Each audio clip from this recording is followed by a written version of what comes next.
পশ্চিমবঙ্গের তিন প্রান্তে ছড়িয়ে থাকা তিনটি বিখ্যাত মন্দিরের অজানা গল্প শোনার যাত্রা শুরু করছি আমরা। সেই যাত্রার প্রথম অধ্যায় প্রায় 450 বছরের প্রাচীন দক্ষিণ 24 পরগনার ধপধপিতে অবস্থিত দক্ষিণ রায়ের মন্দির।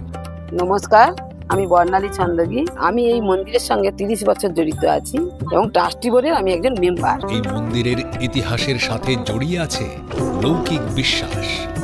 কোন এক সময় দক্ষিণ রায় নামে এক রাজা ছিলেন। উনি হচ্ছে আয়ুর্বেদিক ওষুধ দিতেন। উনি নিজে গিয়ে তাকে ট্রিটমেন্ট করে নিয়ে আসতেন। কোনো এক সময় সেই দেবতা দেহত্যাগ করে। আমরা যদি দাহ করি তাহলে কেমন পুরো ছাই হয়ে যাবে। এবার ওনাকে যদি আমরা সমাধি দিই তাহলে উনি ঘুমিয়ে থাকবেন, আমাদের কোনো দিকে লক্ষ্য রাখবেন না। তখন কি করা হয়েছিল, ওনাকে দাঁড় করিয়ে সমাধি দেওয়া হয়েছিল।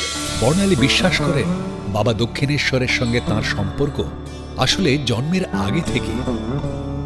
আমি খুব ছোটবেলা থেকেই বাবার মন্দিরে আছি আর বাবার দৌড় ধরেই আমার জন্ম। বর্ণালী ছন্দাভীর জীবন জুড়েই রয়েছে বাবা দক্ষিণেশ্বর ওরফে দক্ষিণ রায়ের মন্দির। বিয়ের আগেই আমার বাবা আমার এইখানেই মানত করেছিলেন আমার জন্যে। সেই থেকে বাবার সঙ্গে আমাদের ভালোবাসার টান আছে। সেই দক্ষিণ রায়ের মন্দিরকে বুক দিয়ে আগলে রেখেছেন বর্ণালী। ধপধপির মতোই বাঁকুড়ার বেলিয়াতোড়ের শ্রী শ্রী বাবা ধর্মরাজ্যুর মন্দিরও প্রায় 300 বছরের পুরনো।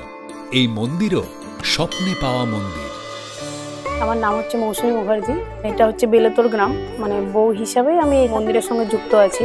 বেলেতোড়ের একজন ব্যবসায়ী ছিলেন, নদীর ঘাটে নেমে জল খেতে যান। জল খেতে নামার সময় ওইখানে উনি যখন এইভাবে আঁচলা করে জল নিয়ে খেতে যাবেন তখন দেখেন যে হাতে একটা পাথর উঠে এসছে। উনি ফেলে দেয়। দ্বিতীয়বার আবার যখন এইভাবে জলটা নেয় তখন আবার পাথরটা উঠে আসে, সেবারও উনি ফেলে দেন। 3বারের বেলায় আবার জলটা যখন নেয় একই ওই পাথরটা উঠে আসেন। তারপর উনি কি করেন, তুলসী মন্দিরে ওই পাথরটা রেখে দেন। রাত্রেবেলায় স্বপ্ন দেখেন যে আমাকে এইভাবে তুলসী মন্দিরে রাখিস না, আমি বাবা স্বয়ং ধর্মরাজ, আমাকে বেলেতোড়ে প্রতিষ্ঠা কর এবং পুজো কর। আমি পুজো করতে পারবো না এই বলে উনি এইখানে যে দত্তপুকুর আছে সেইখানে উনি ফেলে দিয়ে চলে আসেন।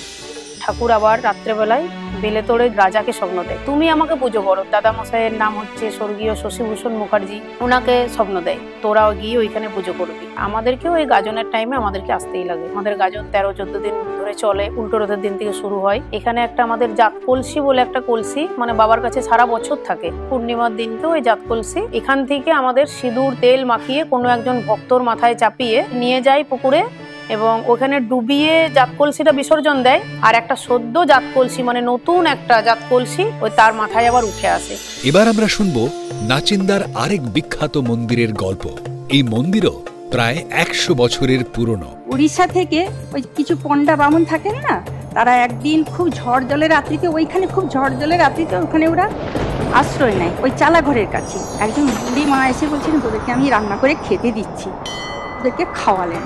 ঠাকুরমশাই যখন এসে দেখেন মায়ের কাপড় টাপড় ছেঁড়া আর হচ্ছে মানে হাতে তাতে মানে হলুদ আর এখানে ছেঁকা লেগেছে, সব পোড়া দাগ। তারা এসে বলছে ঠাকুর মন্দিরে প্রণাম করতে এসছে, এই কাপড় পরে তো আমাদেরকে রাত্রিতে আমাদের খাইয়েছেন মা শীতলা, চণ্ডী ঠাকুরানী, কালী এবং রক্তাবতী, 4 মা একই আসনে আছে।